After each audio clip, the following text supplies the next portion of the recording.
ये आयुष्मान कार्ड और अपार आईडी, ये क्या जंजाल है सर? ये हर कोई जानना चाहे। अपार आईडी के बारे में तो पता ही नहीं है लोगों को। देखो, जो अपार आईडी है, इसको समझने के लिए आपको समझनी पड़ेगी नई शिक्षा नीति। जो इन्होंने नई एजुकेशन पॉलिसी बनाई, उस एजुकेशन पॉलिसी में एक टाइम मेंशन किया हुआ है कि हर बच्चे को इम्यूनाइजेशन देना, हर बच्चे को इम्यूनाइज करना, उसको इंजेक्शंस लगाना, ये स्कूल और कॉलेज निर्धारित करेगा। ओके। उसका रिकॉर्ड रखने के लिए अपार आईडी बनाई जा रही है और माँ बाप को ये बताया जा रहा है कि इसमें आपके बच्चे के सारे भविष्य के डॉक्यूमेंट रखे जाएंगे। ओके। देखो, डॉक्यूमेंट आपके घर में रखे हैं तो डॉक्यूमेंट आप मालिक हो। बिल्कुल। डॉक्यूमेंट अगर ऑनलाइन रखे हैं तो बिल गेट्स मालिक है। तो जब चाहे आपका अकाउंट फ्रीज कर सकता है। किस नाम पे फ्रीज कर सकता है? पहले नहीं किया गया। उन्होंने बोला बैंक में नहीं जा सकते अगर वैक्सीन नहीं लगवाई होगी तो। अब उन्होंने कहा राशन नहीं मिलेगा, तनख्वाह नहीं मिलेगी। ट्रायल था ये। अगली बार जब आपका बच्चा सरकार के हिसाब से गुलामी को स्वीकार नहीं करेगा, अकाउंट फ्रीज कर दो, आपका डिजी लॉकर फ्रीज कर दो, डॉक्यूमेंट ही नहीं है आपके पास। डॉक्यूमेंट का मालिक, अच्छा देखो और बात है, रजिस्ट्री आपके पास है तो मालिक कौन है? जमीन के। जिसके पास रजिस्ट्री है वही ना। बिल्कुल। तो आपके जो कागज हैं वो जिसके पास है, मालिक कौन है? वही मालिक। वही मालिक, आपका भी मालिक वही, आपके कागजों का मालिक। तो हमारे माइंड को प्रोग्राम किया जा रहा है। पहले आपके माइंड को ये प्रोग्राम किया जा रहा है कि कागज के बिना जिंदगी नहीं होती। अब एकम दीक्षा और अमित का बेटा है, जब कोई बर्थ सर्टिफिकेट वाला आएगा, ये बात उसको कौन बताएगा? कौन बताएगा बताना? वो डिजिटल चीज नहीं, जब वो डेट ऑफ बर्थ सर्टिफिकेट बनाने वाला आएगा, जब डॉक्टर पूछेगा बाप का नाम क्या है, हम बताएंगे। आप बताओगे। माँ का नाम क्या है, आप बताओगे। बच्चे का नाम क्या रखना है, आप बताओगे। जब सारी बातें आपसे पूछ करके ही लिखनी है तो फिर उनका सर्टिफिकेट क्यों चलेगा भाई? ये भी बात सही है सर। हर सारा कुछ तो आप ही बताते हो ना। मेरा नाम ये है तो तुम कागज पे लिखवा के ले लो। हर बार हम बताते हैं तो हर बार मेरे से लिखवा के ले लो ना। किसी रिसेप्शन पे भी जाते हैं, किसी छोटी मोटी जगह पे, वहीं पे भी हम ही बताते हैं। तो इसका मतलब मेरा सेल्फ डिक्लेरेशन काफी होना चाहिए। किसी और का बनाया हुआ कागज मुझे डिक्लेयर करेगा कि मैं किसका बेटा और किसका बाप हूँ? बिल्कुल। ये तो कितनी वाहियात बात है। और आपको यकीन दिला दिया कि ये कागज देना जरूरी है। ये जरूरी है यार। मैं आदमी पैदा हो गया, कागज कोई हो या ना हो उससे क्या फर्क पड़ता है? मेरी एग्जिस्टेंस तो है यार। मैं भूखा हूं और आप मानते हो कि इतने करोड़ लोग भूखे हैं, उनको अनाज देने के लिए आपको किसी कागज की आवश्यकता क्यों है भाई?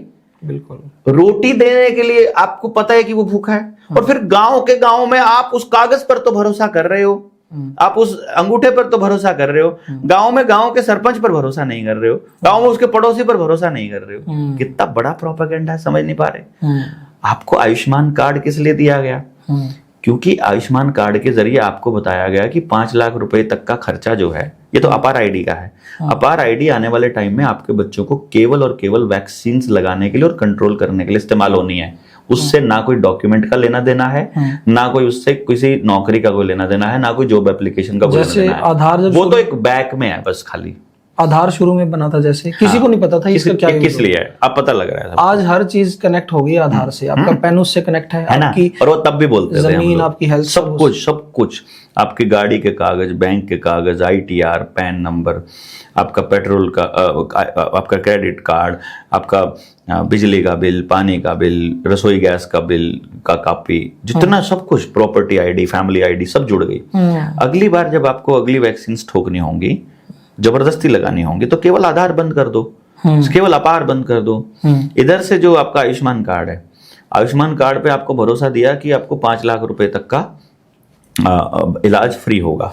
आप जाओ किसी अस्पताल में, प्राइवेट अस्पताल में, आपको अगर पथरी हो जाए या कोई दूसरी चीज हो जाए, बाहर पथरी का इलाज 300-500 रुपए की दवाई में हो जाएगा, 1000 रुपए में हो जाएगा। वहां आपका 3 लाख का बिल बना देंगे वो, और 2 दिन फालतू रह गए तो 5 लाख कर देंगे, पूरे हो गए, अब बाकी का। हमारे ऐसे आयुर्वेदिक डॉक्टर हैं सर हरियाणा में, तो 100-200 रुपए की दवाई में ठीक कर देते हैं। अरे फ्री भी देने वाले बहुत लोग बैठे हैं, ठीक है, लेकिन वो तो फ्री में नहीं करते हैं। प्राइवेट वाले तो 2 लाख 3 लाख का बिल बनाते ही बनाते हैं।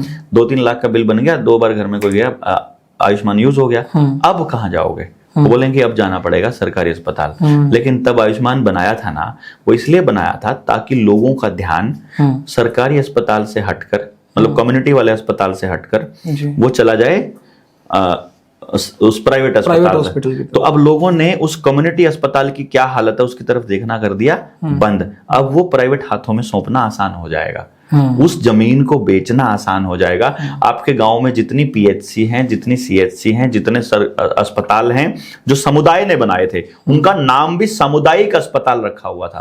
समुदाय की जमीन पर समुदाय के पैसे से, समुदाय की मदद से सब बना था, और आज वो प्राइवेट हाथों में सौंपने के लिए आयुष्मान कार्ड बन रहा है। और अगर आपको इसकी सच्चाई जाननी है तो गांव में जाकर रिसर्च करोगे तो पता चलेगा कि पहले जिनका आधार आयुष्मान कार्ड बना था उनका आयुष्मान कार्ड अब बंद हो चुका है। अब नए आयुष्मान कार्ड किसी और के बनाए जा रहे हैं, अब फिर वो बंद हो जाएंगे, फिर नए बनाए जाएंगे। एक बार आपको योजना में लाया जाएगा केवल आपका आधार नंबर लेने के लिए, बाद में आपको कह दिया जाए आपकी तो इनकम ज्यादा है, आपके तो घर में मोटरसाइकिल है, आपके तो घर में टेलीविजन है, आपके तो घर में ये है, करके काट देंगे। और फिर एक दिन सब कंगाल होंगे, ना आपके पास प्राइवेट जमीन होगी, ना आपके पास सामुदायिक जमीन होगी, ना आपके पास सामुदायिक अस्पताल होगा, ना सामुदायिक स्कूल होगा, ना आपके गांव के पास जंगल होगा, ना कुआं होगा, ना पानी होगा, ना नलका होगा, ना बिजली होगी, ना अनाज होगा, ना स्टोरेज होगा, ना इलाज का कोई रास्ता होगा, ना आपके पास बीज का कोई रास्ता होगा, और आप कोई डंगर नहीं होगा, आपके पास कुछ होगा ही नहीं। फिर आप ऐसे ऐसे ऐसे करके माई बाप खाने को कुछ तो दे दो। सर अगर ध्यान से देखें ना, जाओ तो हम उसी तरफ रहे हैं, हम कहीं नहीं पहुंच रहे। तो मैं क्या कह रहा हूँ, अभी जो ये गांव से जो चीजें निकल रही हैं अभी, क्योंकि इनको पता है कि गांव में अभी भी कुछ बचा है, तो गांव से जो चीजें निकल रही हैं, आंगनवाड़ी का इसमें बहुत बड़ा रोल है। आंगनवाड़ी आशा वर्कर, क्योंकि जो हमारी आंगनवाड़ी और आशा वर्कर्स हैं, सबसे ज्यादा डेटा गांव का इनके थ्रू यही लोग पहुंचता है, बर्बाद कर रहे हैं समाज को। और ये खुद भी बहुत टॉर्चर्स हैं गवर्नमेंट के द्वारा, क्योंकि इनको भी अभी तक वो परमानेंट कर्मचारी का ये कोई टॉर्चर नहीं है भाई, ये है ही नहीं इनके। एक बात मैं आपको बता देता हूँ, लोगों को भ्रम में रखा जाना बहुत आसान होता है बिना जानकारी के। आशा वर्कर असल में वर्कर है, फ्री की वर्कर। उसको जो दिया जाता है वो मानदेय दिया जाता है, तनख्वाह नहीं है, पहली बात। हाँ, मानदेय देते हैं वो। दूसरी बात, वो मानदेय किस चीज का है? समाज को बर्बाद करने का, कंपनियों के दलाल बन के काम करना, और दाई को खत्म करना, कि दाई प्रथा खत्म हो जाए तो नॉर्मल डिलीवरीज होनी बंद हो जाएंगी। ये था आशा वर्कर की ड्यूटी, वो हो गई है पूरी। गांव में दाई अब नहीं बची है, अब आशा वर्कर को हटाने का टाइम आ गया। रोबोटिक आ गए हैं सारा काम करने वाले, डाटा सारा आधार के साथ जुड़ने के बाद आशा वर्कर को हटना ही है। आंगनबाड़ी वर्कर का है, आपको मालूम है आंगनबाड़ी क्या नाम है? आंगनबाड़ी का आंगनबाड़ी ही सुना है सर अभी तक। ICDS program, integrated child development program scheme. Okay, ठीक है ना, स्कीम एस, हाँ, ICDS, integrated child development scheme. ये स्कीम कहां से चली है? नहीं पता ना? नहीं, यूनाइटेड नेशन से। ओके, फंडिंग कौन करता है? Rockefeller foundation. वेटिकन में जुड़ते हैं सारे, वहीं से जुड़ते हैं। क्यों दिया है? डेटा लेना है। डेटा क्यों लेना है? बच्चे के पैदा होते ही आधार कार्ड बनने का मतलब आपने अपने बच्चे को डेट ऑफ बर्थ सर्टिफिकेट बनने का मतलब है, डेट ऑफ बर्थ सर्टिफिकेट का मतलब ही आपने उसको वहां बेच दिया है। क्योंकि अब यहां आते हैं यूनिवर्सल लॉ पे। ये धरती किसी की बाप की है क्या? नहीं सर, किसी की नहीं है। तो रजिस्ट्री करने का अधिकार तहसीलदार को किसने दिया? ये सारे नियम कानून तो हमने ही बनाए हैं सर। नहीं, हमने नहीं बनाए ना, ये उन्होंने बनाए हैं, इसलिए बोल रहा हूं मैं, ये हमने नहीं बनाए। मानव सभ्यता जो आई है, इंसानों ने बनाए। इंसानों ने नहीं बनाए, उन्होंने बनाए। वो इंसान नहीं, शैतान के। हाँ, वो क्या कह रहे हैं?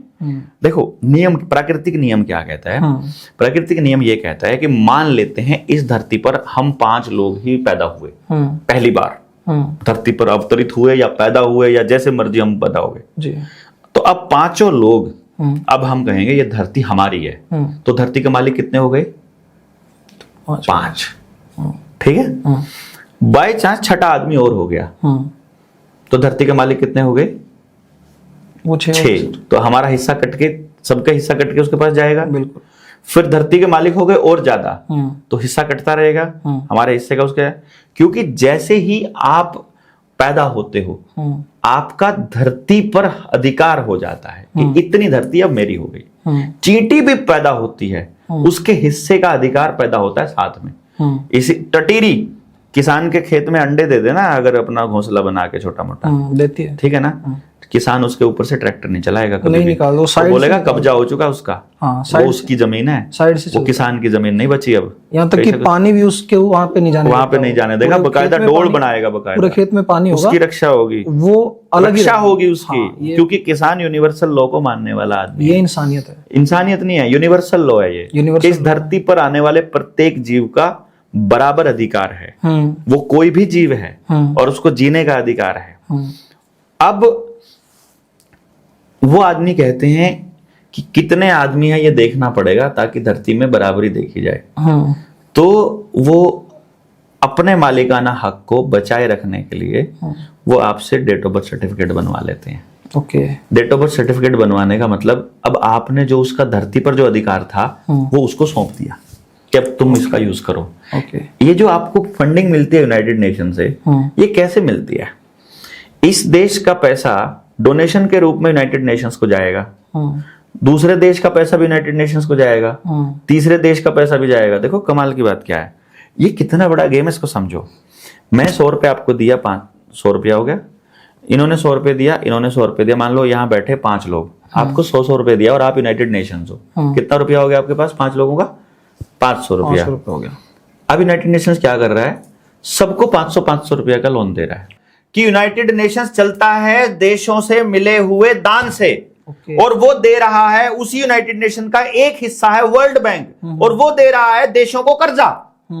दान से चलने वाली संस्था कर्जा दे रही है उसी पैसे को, दान लेकर उसी व्यक्ति को वो कर्जा दे रही है। और जो आईसीडीएस प्रोग्राम जिसकी मैं बात कर रहा था, इंटीग्रेटेड चाइल्ड डेवलपमेंट स्कीम, जिसको आप आंगनवाड़ी के नाम से जानते हो, ये वर्ल्ड बैंक की स्कीम है जिसका मकसद है आपके पूरे सामाजिक ढांचे को जानना और उनकी मदद से उसको बर्बाद करना। आपके परिवार का टूटना, आपके बच्चों का बीमार होना, आपका परिवारों का, आपके अधिकार, आपके वो वही बताती हैं वहां बैठ करके कि अभी समाज में सही क्या क्या बचा हुआ है, अब इसको नाश करो, अब इसको नाश करो, अब समाज जोड़ने का ये तरीका बचा है। गांव में ये ऐसे बोलते हैं, अब गांव के लोग ऐसा बोलते हैं। आपके हर घर की, हर औरत की, हर घर की परेशानी, सुविधा, जानकारी, स्थिति को देने वाली आंगनबाड़ी वर्कर है भाई साहब। तो सर ऐसे में उनकी वो जॉब है भाई साहब, वो भी क्या करें? मेरी भी तो जॉब थी, मैंने तो छोड़ दी जब देखा कि बच्चों को बर्बाद करवा रहे हैं मेरे से, अगर गांव को बिकवा रहे हैं। फर्स्ट ऑफ ऑल तो उनको खुद ही नहीं पता ना सर, ये बस ये है असली लाइन, फिर यहीं आती है समझ, है ना? समझ नहीं है, उनको नहीं पता वो कर क्या रही हैं, उनके लिए वो जॉब है, बट उनसे करवाया क्या जा रहा है बैकएंड पे, आंगनवाड़ी वर्कर्स को नहीं पता, आशा वर्कर्स को नहीं पता। इन्होंने हेल्थ के लिए वो लोग खड़े किए हैं जिन्होंने हेल्थ के बारे में कभी पढ़ा नहीं, कभी कुछ नहीं पता। बस अब इससे ज्यादा और मैं क्या बताऊं? और उनकी जो एज है हाँ 50 प्लस भी है, 40 प्लस भी है, क्या वो अब सीख पाएंगे हेल्थ के बारे में उतना? नहीं भाई, मैं कह तो रहा हूं ना, ये आपको हेल्दी रखने के लिए है ही नहीं। जब कर्जा आपकी सुविधा के लिए नहीं, आपको बंधक बनाने के लिए दिया जाता है। अस्पताल आपको स्वस्थ रखने के लिए नहीं, बीमार रखने के लिए है। मास्टर आपको पढ़ाने के लिए नहीं, गलत पढ़ाने के लिए है। ओके। शिक्षा, ठीक है। न्याय जो है, पुलिस आपकी रक्षा के लिए नहीं, आपको पेलने के लिए है। न्यायालय, वकील आपका आपकी तरह से जरा, आप जो बताते हो न्यायालय में कभी वकील उस हिसाब से करता है बहस? नहीं, वो अपने अकॉर्डिंग, इसका मतलब वो आपको उलझाए रखने के लिए है, उनका अलग पैटर्न, अलग पैटर्न है। जज भी आपको न्याय के लिए नहीं, फैसलों के लिए जाने जाते हैं। राजनीति में आपके विचार सुनने के लिए नहीं, आपकी बात के हिसाब से चलने के लिए नहीं, अपने अधिकार थोपने के, अपने निर्णय थोपने के लिए है। और धर्म आपको धर्म पर चलाने के लिए नहीं, धर्म की दुकानें आपको असल में अधर्मी बनाने के लिए, अधर्मी बनाने। ये पूरा गेम प्लान, पूरा स्ट्रक्चर इस तरह से चला हुआ है। धर्म को तो कभी पढ़ाया ही नहीं गया, शिक्षा तो कभी बताई ही नहीं गई, शरीर के बारे में पता नहीं है और हेल्थ पढ़ाने लग जाते हैं। सर जो नास्तिक लोग हैं ना, जैसे हमारे एक राइटर हैं, स्क्रिप्ट राइटर हैं, धर्म का नास्तिक बनने से